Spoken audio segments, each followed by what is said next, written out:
Please join me in welcoming to the Distinctive Voices podium, Dr. Dawn Wright.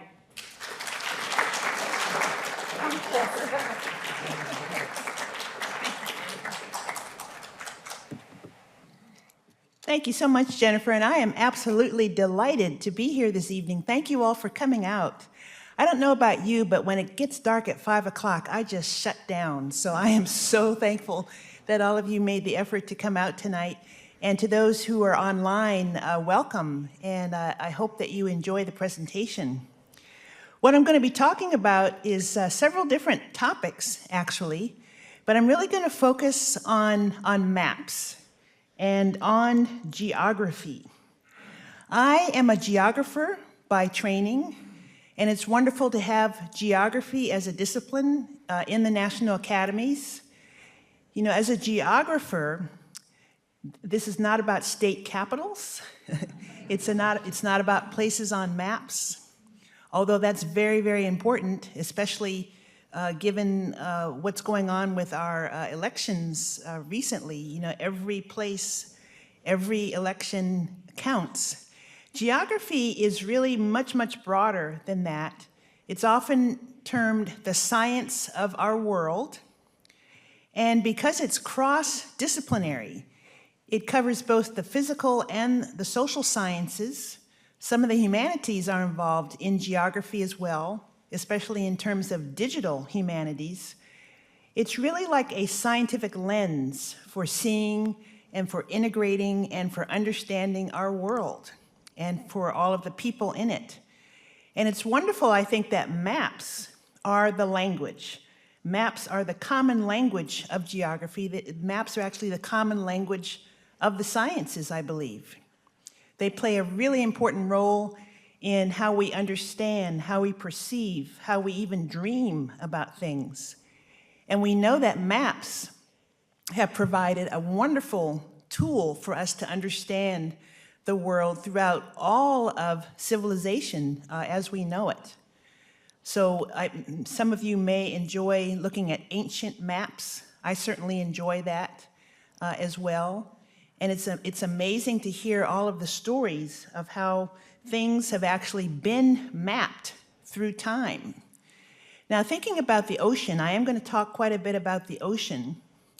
So I'm going to start with swells, because this talk is about swells, soundings, and sustainability, and we are going to see some monsters, both good and bad. But in terms of the swells, now, you may have seen a map like this. I did not even recognize this as a map until I found out more about it. This is actually what the indigenous cultures of the Marshall Islands have been using for centuries to map ocean swells. These are what we call stick charts. And in the thin fronds that you see on this map, those actually represent swells across the ocean and how those swells are disrupted by islands. And that was a really important navigational tool for these ancient voyagers throughout the Pacific Ocean. Now, these charts representing these ocean swell patterns, I think they are really an important part of the history of cartography, because they represent a traditional knowledge system that has been in place for centuries before Western societies started to understand swells in the ocean around 1862. Now, swells are those regular patterns of waves that are formed out in the deepest parts of the ocean. Then once they come into shore and feel the bottom, then they become surf, which we enjoy as surfers or as swimmers. But swells are a really, really important part of how energy travels across entire oceans. So these stick charts are one of the first maps of the ocean that I think are really significant and really, just really cool. In terms of soundings, if you fast forward a few more centuries to the early 20th century, and starting with, I think, probably the expedition, the German expedition Meteor in 1925, and extending from there to World War II. This is when the echo sounding technique became perfected. So this is our way of understanding how deep the ocean is.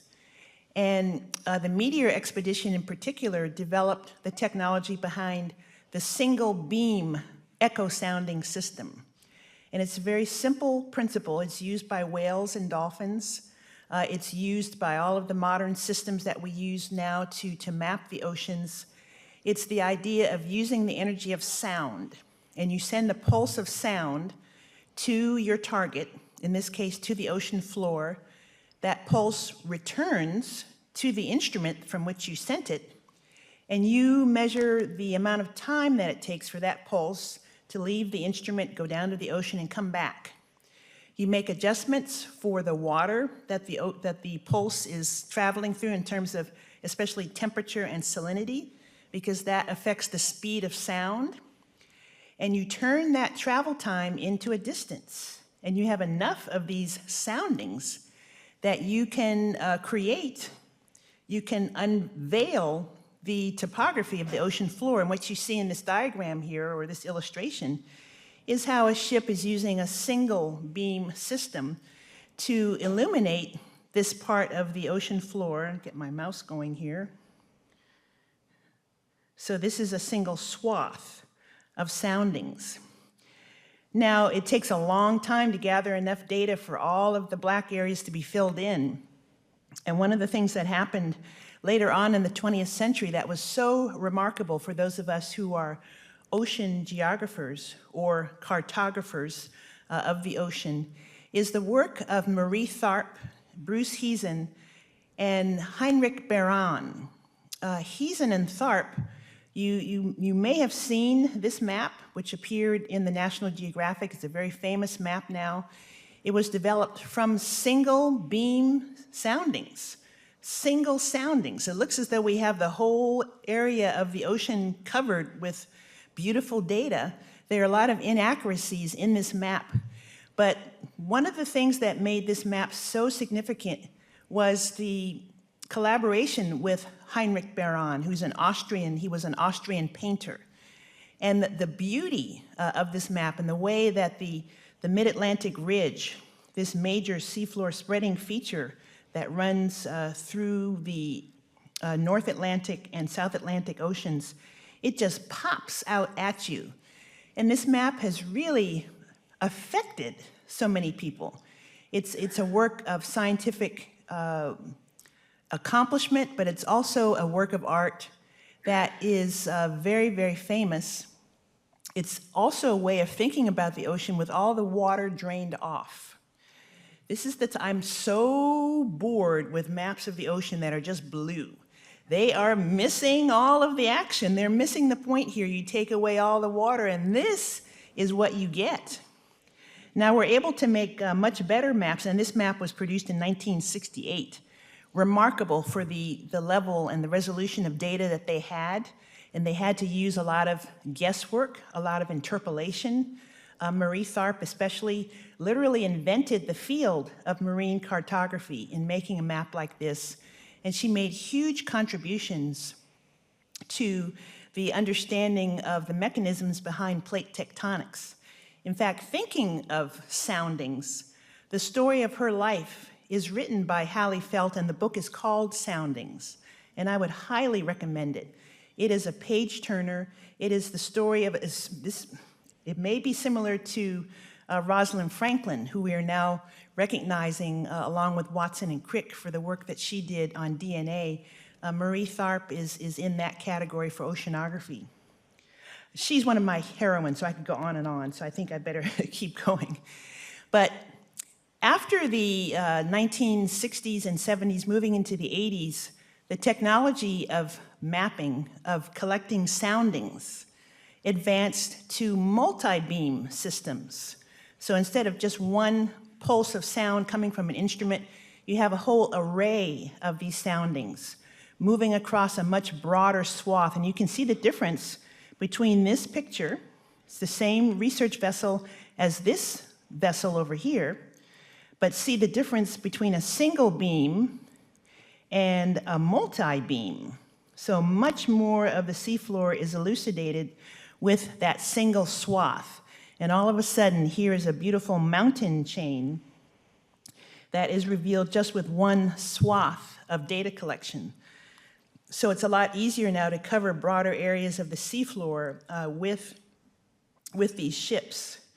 And we have to use soundings because satellites, for the most part, cannot see through the ocean. They cannot see all the way through. The electromagnetic energy is distorted and dissipates in the water. We are a water planet, so we have to use sound.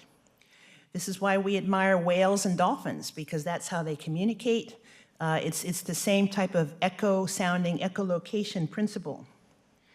Now, in terms of the THARP and the Heezen map, this is the 1977 World Ocean Floor Panorama.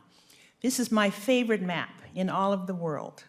It's the favorite map, actually, of most of the major oceanographic research institutions around the world, including my colleagues at Scripps Institution of Oceanography, just to the south of us in San Diego.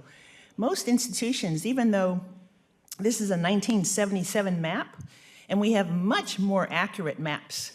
We have much more data, but again, the artistry and the communication of this beautiful work is something that many in the oceanographic community treasure. And so I'm partly at Oregon State University. We have one of these huge Heezen and THARP, or THARP and Heezen maps on the walls of our institution up there in Oregon. Now, as stunning as that map is, and it's very precious for the oceanographic community, the general public, I think, still tends to think about this type of map, a nautical chart. I think many people in general think about mapping the ocean just in these terms, for navigation. And for sure, there are soundings in a map like this. And if you can see all of the, probably appears to you as dots, but each of these are soundings, they're numbers.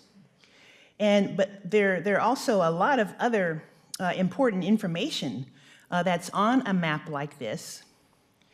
But even for something like this that is normally in paper form, on a ship or on a boat, maps in general are undergoing a huge transformation, and the transformation is digital.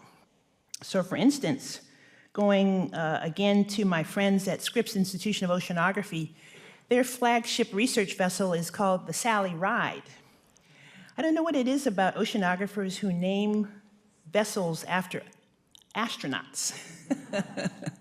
But there's a link there. That's a whole other talk in itself. There's a beautiful link between oceanographers and astronauts. And the Sally Ride is just a fantastic research vessel.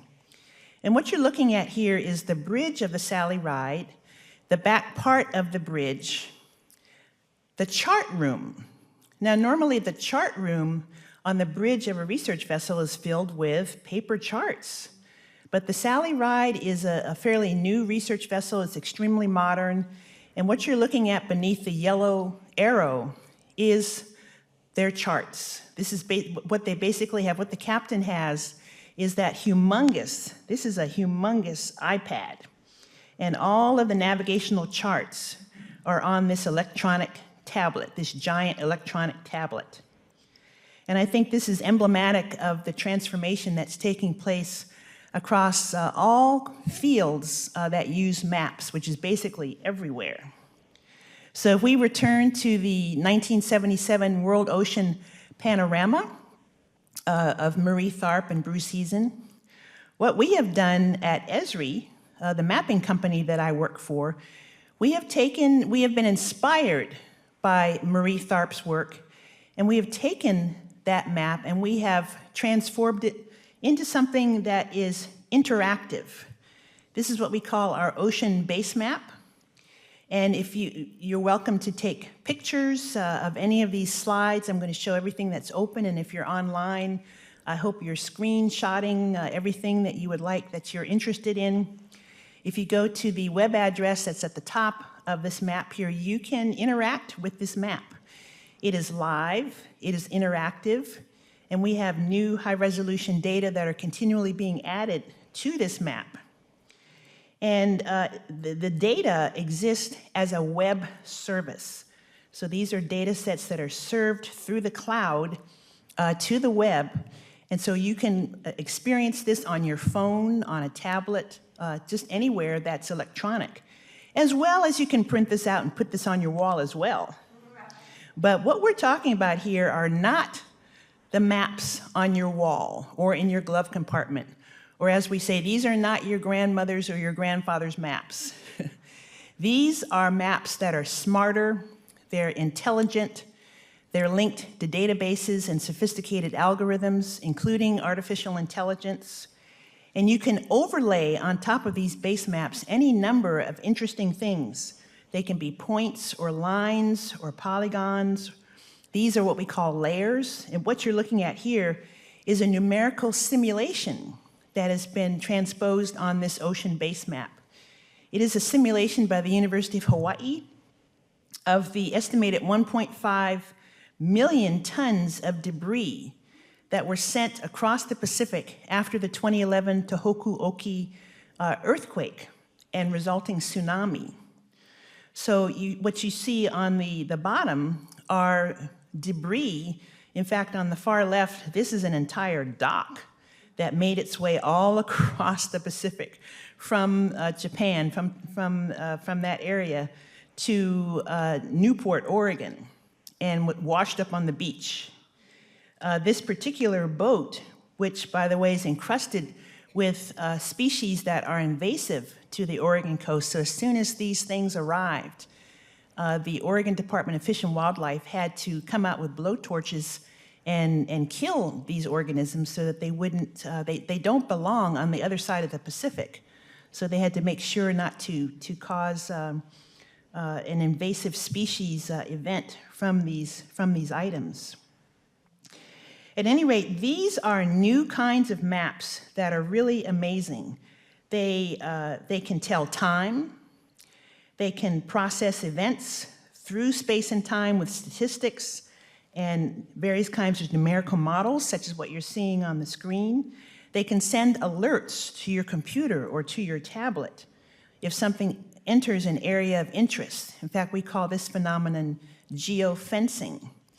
I have a map of my yard, and as soon as a bunny rabbit or a fox enters my area of interest, I get a map as well as a video because my yard is geofenced. These maps can help us design spaces in the ocean, such as protected areas. They're changing what we measure, how we analyze, what predictions we can make, how we plan, how we design, how we evaluate, and ultimately how we manage it all. So this is a really amazing, important time to be not only in oceanography, but also in geography and in mapping, especially with these tools that are basically called Geographic Information Systems, or GIS. There are all kinds of really amazing things you can do with these systems. This is a very interesting application that is called a message in a bottle. And basically you click on this interactive globe. So this is our Esri ocean base map as an interactive virtual globe. You click one location and then the map does the rest. What it's doing here, it's querying data mainly from NOAA's buoys that are in the vicinity. And those buoys are sending information in terms of currents, temperature, salinity, but mostly ocean currents. And so if you start with this first position, it will calculate for you where that item will eventually end up in terms of what currents it's likely to be flowing with. So this could be marine debris. This could be some type of chemical spill. This could be marine mammals. Anything that starts at that initial position, it's going to be affected by the currents that are in that vicinity as calculated by the network of these buoys that we have throughout in this case, the Atlantic. You can see they're all throughout the Gulf of Mexico. They're all throughout the Pacific and other parts of the world where our federal government and other oceanographic institutions have these instruments. This is another virtual globe that's going to zoom into the Hawaiian Islands for you. And what it's showing you, again, is the ocean with no water at first. But it's going to fill up with water columns. These are basically calculations of the temperature, the salinity, the dissolved oxygen, nitrate, phosphate, and silicate that's in the water column. So it's giving you information about the water that is positioned for you on top of the ocean floor. And we call these ecological marine units because these are characteristics of the ocean that are most likely to support all kinds of different ecology. We can put other types of information on this, such as the red rings there show you areas that are traditionally not very well oxygenated. What we're looking at here is actually a 50-year average of the world ocean conditions as calculated in the NOAA World Ocean Atlas. But what we're looking at here is a visualization of the ocean floor, giving you information about the water column or the water that is on top of the ocean floor. We can go subsurface. We can go beneath the surface of the Earth's crust, beneath the ocean floor, or in this case, beneath the port city of Rotterdam in the Netherlands, and we can look with seismic reflection or different types of geophysical and geological instruments that tell you about the subsurface, the layers that are beneath the ground. And this is a wonderful way to understand things such as, you can understand groundwater, especially if you're an urban planner. This is good for looking at geothermal energy potential, might be good for carbon storage. And the important thing about these types of maps is that these are truly three-dimensional maps that use voxels. You may be familiar with the term pixel. A pixel is a picture element in 2 dimensions. A voxel is a volume element in 3 dimensions. And these voxels are not just for pretty pictures, not just for this visualization, but they're actually connected to a whole database of data that is linked to each volume element. So this is really, really important in terms of analysis, extremely powerful. So basically, I could go on and on with these examples. What I'm basically trying to express is that these maps are amazing because the purpose of many of these maps is to solve some of the world's biggest problems. These maps, they're applications that are powered by geographic information systems. They're used in conservation. They're used in disaster aid and relief, climate change mitigation and adaptation. They're used for designing, we call it geodesigning areas, planning out what land and ocean space should look like, especially if we want these spaces to more closely follow natural systems. And this is a very important part about being sustainable, so that we are following things the way the Earth is intended to continue to move forward as we as human beings are part of this planet. So this is one of the things that's really important about mapping science today. What I've shown you in terms of the examples is some of the science that is done with the mapping technology, but there's also a science behind the mapping technology. It's mainly computer science, it's statistics. There's a whole field that's developing called spatial data science, and it's a really exciting field. It's being used for sustainable development in many, many applications, many areas, and the big expression of what we as human beings are trying to do along these lines now is, of course, the United Nations Sustainable Development Goals that have been established to be hopefully achieved or to have some progress made by 2030. This is actually an imperative for us as human beings to think and to act comprehensively and holistically about many of these areas, about ending poverty, about ending hunger, about reducing inequalities between different groups of people, making sustainable cities and communities. I could go through all 17 of these, but I'm only going to focus on 2. SDG, as we call it, Sustainable Development Goal 13, is about climate, about taking climate action. And there are many ways that maps are being used to help reach this goal. I'm going to show you one example here. And this was done by these colleagues of ours at Esri, and one of them is my colleague at Esri. They've been working for many years on how the Earth's carbon dioxide, what it does over the course of the planet, over the course of a year. And oftentimes this visualization is called how the Earth breathes, in and out. We breathe with oxygen and carbon dioxide. What does the planet do as a whole? And let me see if I can I'm going to run this myself. This is basically a NASA visualization from satellites and numerical models showing you carbon dioxide, concentrations of carbon dioxide in the atmosphere. And this is going to develop and change over the course of the year. We're not going to go through the whole year, but you can see the date in the upper left. Now, from the spatial data science, GIS standpoint, we've also been working on composite adaptive map projections. So we can change the shape of the planet. You know, a map projection is basically our way of taking a spherical planet and putting it on a planar surface so that we can understand it, so we can look at it. And there are hundreds of different map projections. Many of them give you the wrong idea. For instance, the Mercator projection is what we're most familiar with. And for years now, those of us in the geography community have been complaining about the Mercator projection, especially the Webb Mercator projection. It makes Greenland look incredibly large. It makes Africa look much, much smaller than it really is.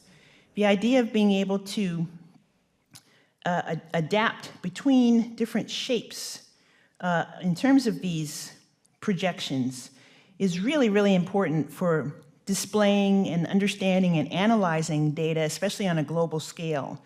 And here we can see how the Earth is literally breathing in and breathing out in terms of the carbon dioxide. Let me see if I can go back to a better part of the video. It's really remarkable how the distributions of carbon dioxide, the highest concentrations in the red, and then also in the southern part of the planet, carbon monoxide. And this is also showing us throughout the year how severe it gets, especially in the northern hemisphere. So this is a wonderful example, I think, of how maps and cartography are being used in terms of understanding climate. We can even do something like this, which this is a photorealistic base map. I showed you the ocean base map. This is what we call the reality mapping base map. It's made from tens of thousands of high-resolution satellite, small airplane, and drone images. And especially with the small airplane and the drones, they can map now down to the centimeters level scale. So this is Boston at a centimeter level scale. This is what we call a digital twin, because we have such high resolution georeferencing of just about every aspect of the city, that we have a twin in a computer that we can do all kinds of analysis with. So here you see the buildings have different colors, different numbers according to the years in which they were built. We can do all kinds of things in terms of understanding the road networks. So we can add 2D or other 3D objects. These are sewer lines. that have been positioned into the digital twin to manage that infrastructure. We can overlay all kinds of different 2D features. I'm going to just stop this and move forward just a little bit because I want to get to the part where there are live updates that are part of this digital twin. So live updates or scenarios of accidents, in this case crime, or there can be climate-related events such as areas of dangerous heat and where cooling centers should be, or flooding. All of these can be visualized in near real time. We can put in future architectural plans. So this is now transitioning to a product that's called City Engine, where you can make future scenarios of a city. And you can add these architectural details. You can export this to a game engine, such as Unity or Unreal. So you can add people, you can add cars, you can add lighting. And in the case of the movie Zootopia 2, you can add animals. Zootopia 2 was made with Esri technology. Zootopia is actually a product of City Engine, so we're very proud of that. And I haven't seen the movie yet, but the first Zootopia was really fun. But the idea is that you have this digital twin. It's a digital sandbox where you can track things in the present, but you can also plan and prepare for things in the future. And I haven't mentioned sea level rise, but sea level rise is a big part of this digital twin planning that now takes place. And this is under SDG, or Sustainable Development Goal number 14, which is about life from the surface of the ocean down to the bottom of the ocean. It's about life below the surface of all water bodies of the planet. It's about protecting, especially the ocean, from pollution, addressing all kinds of problems in the ocean, ocean acidification, overfishing. And these are some of the application areas where smart mapping is being used to solve some very sticky problems associated with the ocean. So there is, of course, sea level rise mapping. There's all manner of coral reef monitoring that is done spatially and mapped, especially in terms of coral habitats and the density of fish in various areas, especially for nations or groups that rely on fishing for their major income, for their protein. Looking at the health of reefs through various spatial indices, tracking things in the ocean, especially marine debris or discharges from rivers, pollution outflows, planning in various ways in terms of parks, reserves, protected areas, public safety, returning to the tsunami scenario. When a tsunami reaches a destination and feels the bottom, those waves are extremely destructive, as we know, and we can map where and how far these waves are going to extend once they reach the shore and affect communities. And of course, this is a very spatial problem. Siting of all types of infrastructure, offshore energy, offshore aquaculture. These are just a few of the applications that are used in the mapping world to help with SDG 14, or with other problems or other things in the ocean. Now, of course, there are monsters. So this is from one of my favorite movies. Captain Barbossa says, "You're off the edge of the map, mate. Here there be monsters." And there are all kinds of monsters in various forms. One of the biggest monsters, I think, is something that's also very beautiful that has come to the fore, the idea of being open with science and making sure that as many people have access to the amazing science that we're doing, including mapping science. But this is a challenge. This is a challenge like world peace, I think. How do you achieve world peace? How do you achieve open science?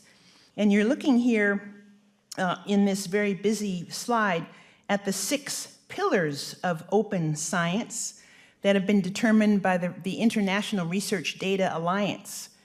And for those of us in the academy, we ascribe to this very, very deeply, especially in terms of our scientific publications, but how can you make not only your publication, but the research data, all your materials, any digital applications that come from that, your source code, your source computer code, how do you make that open? How do you make that accessible for other scientists, but also for people across industry and government, nonprofits, the public?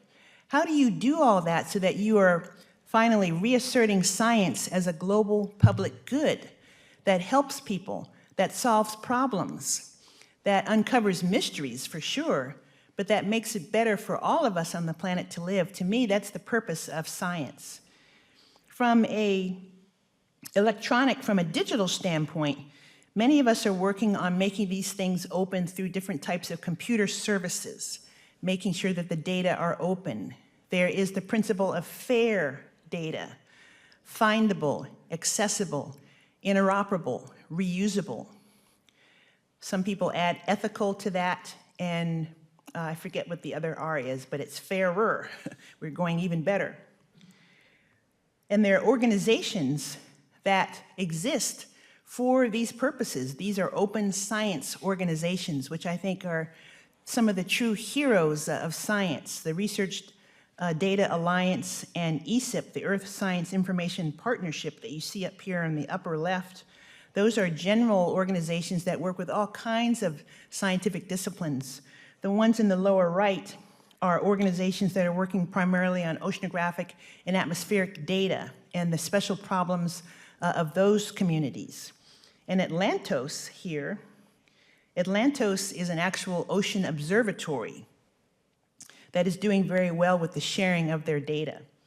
And they share their data with across the Atlantic with the US, Canada, Mexico, and then the nations of Europe. So it's a transatlantic cooperation. It's a wonderful thing. There are more monsters that are out there. The monster of just doing our science, just getting the funding, getting the personnel, keeping everything going, especially with all that's happened this year, let alone the science that we need for the ocean that we want. That's the mantra of the United Nations Decade of Ocean Science for Sustainable Development, or it's also called the Ocean Decade. And that's going on right now. It started in 2021, and it's going to extend to 2030. And there are many challenges along these lines, especially in the ocean, in terms of not only doing the science that we need for the ocean that we want, but getting the detail that we need for the ocean that we want. And this is a beautiful graphic that shows some of the work that's going on with the Seabed 2030 project, which is an ocean initiative to map the ocean floor in high resolution by 2030. It's a United Nations Ocean Decade program. It's an international program. My company is one of the members. And we only have about 27% of the ocean mapped in this high level of detail. So the high level of detail you see is represented by these track lines. There's a nice colorful underlay, but that's really data that's in coarse resolution that we can't really do anything with if we want to design protected areas or if we want to lay submarine cable. That's a very important application of ocean floor, detailed ocean floor mapping. If you want your Netflix, if you want to get your email, if you want to listen to NPR, or in my case, get my anime from Japan, that depends on submarine cables. It's not satellites. Submarine cables give us about 99% of our data traffic. So the ocean floor is very, very important for this. Submarine cables are also extremely fragile, because you may have heard about the submarine cables that were breached during the Ukraine-Russia war. There was also the volcanic eruption that took place in Tonga in 2022, which severed the submarine cable leading to, it was the primary cable connecting the island nation of Tonga with the world. And so for a few days, they were literally cut off from the rest of the world because of that undersea volcanic eruption. It's stunning how far we have to go. This is an infographic from my colleagues Katie Croft Bell and her wonderful team at the Ocean Discovery League. And they did a study this year that really got a lot of people excited and amazed. It's a study that's in Science Advances that came out this year. Many of us know that 71% of our planet is ocean. This is a water planet. Many of us know that the ocean is deep. 92% of the ocean is deep. And by deep, we mean below 200 meters. But many of us, even in the oceanographic community, were shocked, despite all of our efforts, despite all of the instruments that we have in the ocean, despite all of the expeditions stemming back to the 1870s, the 1860s by the British and the French and the Germans and the US, only 0.001%, according to their analysis of expeditions and data collection over all of time, all of modern oceanography, only 0.001% of the deep seafloor has been visually observed.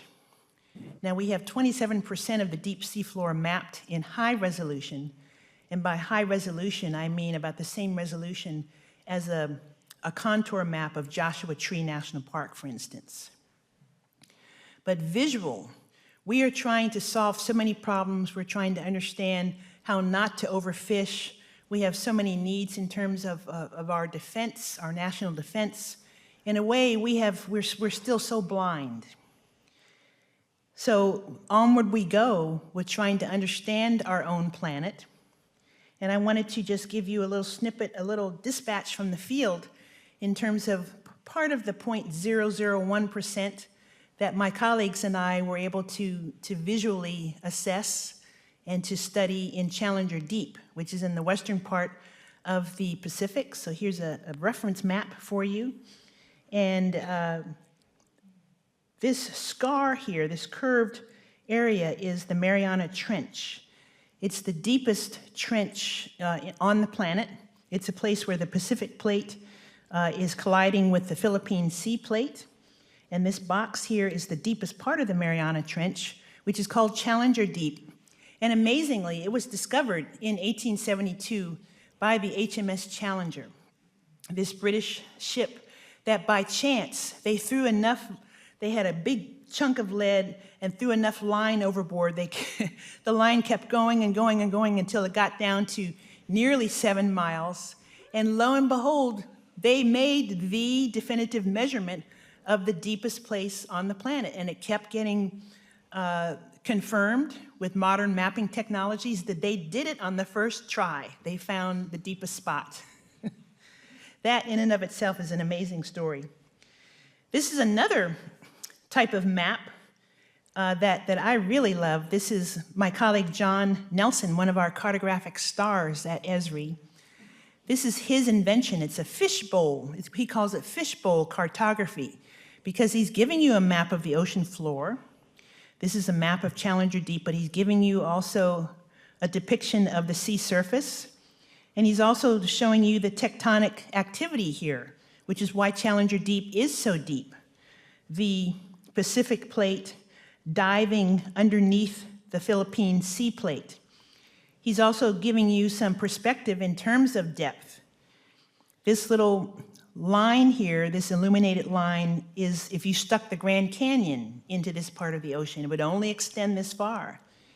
If you stuck the Titanic wreck into this part of the ocean, it would only get to this far.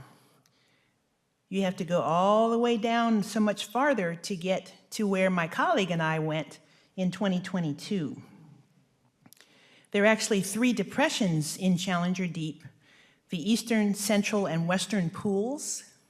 My colleague Victor Vescovo, who is an iconic explorer, and he's been to space, he's been to Mount Everest, he's skied across both the North Pole and the South Pole. He's amazing. He also has the record for the deepest dive in the eastern pool, 10,935 meters. James Cameron is still quite upset about this, but Victor Vescovo now has the record. Victor took me to the western pool, which is not as visited. There've been 27 of us who've been to Challenger Deep, and most of the people who've gone have gone to the eastern and central pools, but not as many to the Western Pool. So we went to the Western Pool to perform an experiment. And I want to show that to you in this film. It's only 5 minutes long. It still blows my mind that I had a chance to take part in an expedition with undersea explorer Victor Vescovo to the deepest place on Earth, Challenger Deep, located in the Pacific Ocean's Mariana Trench near Guam. As mission specialist, my primary duty was to operate this new sonar system in order to bring back the first high-resolution mapping from these depths. And that's never been done before. It represents a major turning point for me. I'll be the first person of African descent of any gender to visit Challenger Deep. I wish I could share this with my mom, who passed away recently. She always encouraged me to follow my dreams, even if they lay at the bottom of the world. When you're in any type of submersible, you put your complete trust in that equipment. You have to. The risks are great, but the rewards could be greater.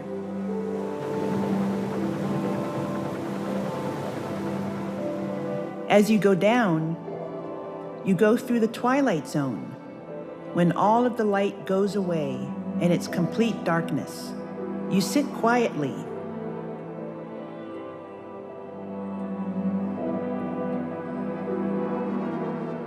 The touchdown, that moment when you reach the bottom, is amazing. In a way, you really are in an alien environment. Congratulations. Oh, wow, what an image down there. This is part of planet Earth, but this is not part of planet Earth that we inhabit or that we know about. Sadly, we got a quick reality check. It's a bobble. As soon as we get here. Look, it's a freaking bobble. Wow. We have a lot of work to do for our planet. Wow. We're operating the first side scan sonar at full ocean depth. All right. Challenger Deep. We captured a lot of new information that we can bring to the rest of the world, that marine scientists are currently processing. Science, the ocean, and the earth will be better for it. I think about all the female role models I've had, of being the first Black person to the deepest spot in the ocean. I'm thinking about that a lot, and I think it's really significant. This is something that's not off limits because you're Black. I hope this adventure will inspire young people to live out their own dreams and support each other. If we're going to make progress and save the earth, the only way to do that is to do it together.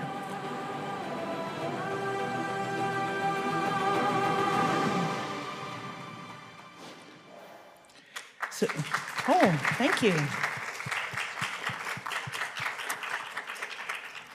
It's really thanks to my colleagues at Esri who made this film, and they wanted to put some personal things in it. It was submitted to the Jackson Wild Film Festival, and it was a finalist. It also highlights the beer bottle that we saw at 10,904 meters, a place that had never had a human being visit it, except there was that beer bottle. So a colleague and I, we couldn't resist making this movie. And it's only about 30 seconds long. It's in Lego. As you go down, you go through the twilight zone.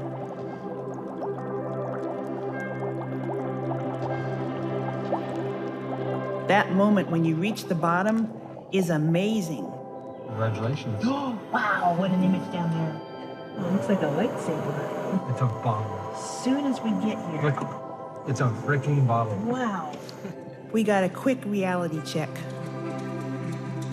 We have a lot of work to do for our planet. So, so I'm a huge Lego fan, thank you. So my colleague Marika Vertsonis actually did that animation. You can see the Lego scene, and you can actually see the limiting factor as a 3D printed model at the reception area. And I am essentially out of time, so I'm going to fast forward here, if I can get my mouse to work. There we go. There are all kinds of wonderful things that I was going to tell you about the dive, and including this used to be an 8 to 12 ounce coffee cup, styrofoam cup, but it was crushed by the hydrostatic pressure at Challenger Deep. And so now I have several of these, which make fantastic Christmas gifts. And I'll end with this. The story of the Challenger Deep Dive is told in this book, which will be available afterwards, but it also talks more broadly about the challenges and the importance of mapping the deep, all parts of the ocean, and why it's important for the planet. It's important for all of us, regardless of where we live, and it's really a love story to the ocean and to my colleagues who've been involved with me that I thank so very much for being a part of this work. And I thank you again for coming to this lecture this evening, and also to all of you who are online. And I think we have a few minutes for questions, correct? Thank you very much.